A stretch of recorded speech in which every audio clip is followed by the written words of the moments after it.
보고 싶은 아들. 장례식장에서 엄마는 네 이름을 보고 너무 기가 막혀 말도 나오지 않고 통곡만 했단다. 엄마가 1000번 1000번 죽고 또 죽어도 가진 거 다 줘서 네가 돌아올 수만 있다면 얼마나 좋을까. 하나님, 우리 아들 보내주세요. 아들아, 미안하구나. 미술을 하고 싶다면 네 소원을 들어줬어야 했는데 부질없는 엄마의 욕심 때문에 네가 떠난 것 같아 정말 후회가 되는구나. 넌 엄마한테 너무나 효자였는데 어떻게 그럴 수가 있니? 떠날 때 넌 엄마를 너무 쉽게 아무 생각 없이 버리고 갔어. 네가 떠나고 난 뒤 엄마 혼자 널 짝사랑했다는 생각이 드는구나. 네가 우릴 사랑했다면 그렇게 무정하게 떠날 수는 없었을 테니까. 엄마와 아빠는 매주 묘지에 가서 꽃나무에 물을 준단다. 너를 보내고 엄마가 어떻게 살아가야 하니? 아들아, 대답 좀 해다오. 사랑하는 아들아. 살면서 이 말을 많이 못해줘서 미안해. 아들아, 사랑한다. 정말 정말 사랑했다. 잘 가거라, 내 아들. 사랑한다. 자식을 자살로 잃은 그 어머니의 경우에 그런 자살로 인한 후유증이 장기화되고 또 정신적 고통이 지속되는 것으로 알려져 있습니다. 그래서 이런 분들은 만성적으로 탈진된 상태에 있거나 지속적인 불면증, 또 우울감, 때로는 이제 술로서 잊으려다 보니까 알코올 중독에 문제에 빠지기도 하고 결국은 자살로서 인생을 마치게 되는 그런 비극적인 결과들도 볼 수 있습니다. 자살 유가족들이 이렇게 오랜 시간 힘들어하는 이유 중 하나는 사회적 편견으로 가족의 자살에 대해 쉽게 털어놓지 못하고 슬픔을 혼자 감당해야 하기 때문이다. 친구들한테는 얘기 안 했어. 안 하고 친구들도 아는데 요즘엔 다 뭐 살기 바쁘잖아요.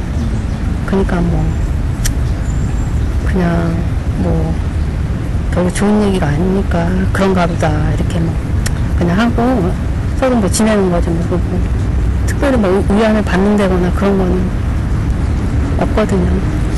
친구들한테 얘기 안 하시는 이유는 뭐예요? 자존심. 그냥 얘기하고 싶지 않아. 내 자신이 좀 작아질 것 같고 그런 것 때문에 별로 얘기하고 싶지 않아. 자살 생각을 하는 100만 명이 있고요. 자살 사망자의 유가족이나 자살 시도자의 가족이 또 한 100만 명이 있는 겁니다. 그러니까 이 사람들 전부가 자살이라는 사회 현상의 직접적인 피해자들이에요. 근데 그럼에도 불구하고 우리 사회가 움직이지 않는 이유는 이 사람들이 전부 입을 다물고 있고 쉬쉬하고 있기 때문이에요. 우리나라와 일본의 자살률을 비교한 그래프입니다. 경제위기가 있었던 1997년과 98년 두 나라의 자살률은 비슷한 증가세를 보이고 있습니다. 그런데 2003년을 기점으로 두 나라의 자살률은 차이를 보이기 시작하는데요. 우리나라의 경우 급격한 증가세를 보이고 있는 반면 일본의 자살률은 별다른 변화를 보이고 있지 않습니다.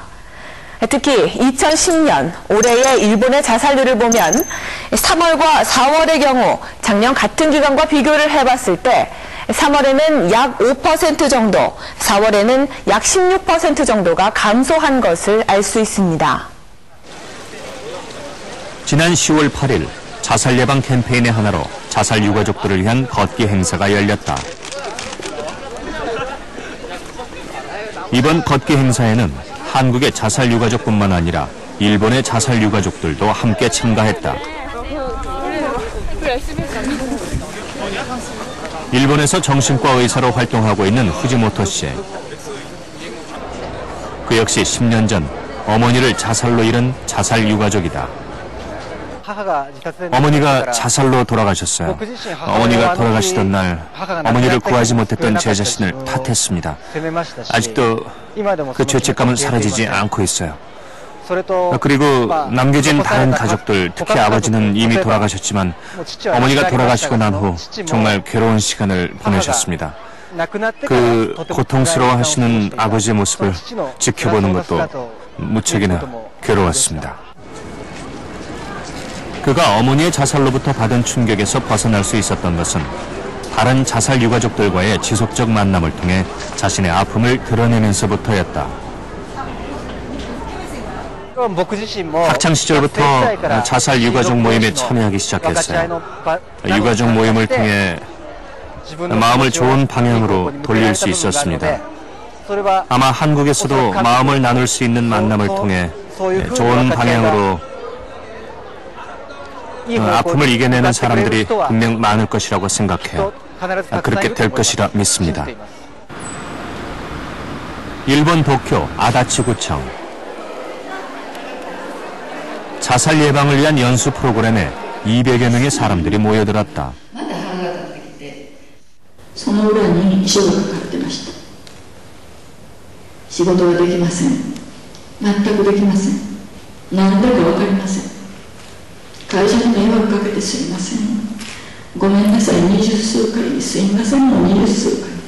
堪忍、本人も本当は行きたかったんじゃないかしら。でも、もう苦しくって死ぬしかない。その方に行ってしまった。有効会は 일본에서는 비영리 민간단체를 중심으로 유가족 모임이 활발하게 이루어지고 있다. 이를 통해 심리적으로 위험한 상황에 놓인 자살 유가족들을 보호하고 자살 실태를 정확히 파악할 수 있기 때문이다. 지금 현재 무슨 일이 벌어지고 있는지, 어떤 지역에서 어떤 직업, 어느 연령대의 어떤 성별의 사람이 어떤 요인을 안고 자살을 했는지 그런 사실들을 확실히 파악하는 것이 자살 방지 대책을 추진하는 데 있어 반드시 필요하고 가장 기초가 돼야 하는 부분이라고 봅니다.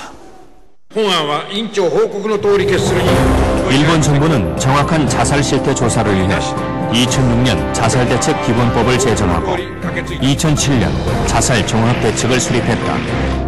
그리고 마침내 2008년 자살 실태 백서를 발간했다.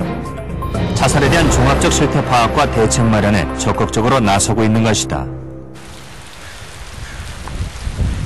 미국 캘리포니아 자살 유가족의 집. 남편의 가장 큰 매력은 유머 감각이었어요. 저를 늘 웃게 만들었죠. 그는 아주 다정했을 뿐 아니라 사려가 깊었고 저에 대한 사랑을 아끼지 않는 낭만적인 사람이었어요. 평소 누구보다 밝고 건강하다고 믿었던 남편은 오랫동안 알아온 우울증으로 그가 가장 좋아했던 차고에서 자살이라는 극단적인 죽음을 선택했다. 제가 가장 두려워했던 일이 일어나고 말았어요. 끔찍했어요. 그래서 아직까지 차고 치우는 일을 하지 못했어요. 아무것도 할 수가 없었어요. 남편의 갑작스런 죽음으로 메리 헐리건 씨는 엄청난 충격과 함께 한때 심한 우울증까지 겪어야 했다. 그녀를 그런 심리적 위험 상황에서 구해준 것은 비슷한 아픔을 가진 자살 유가족들과의 만남이었다.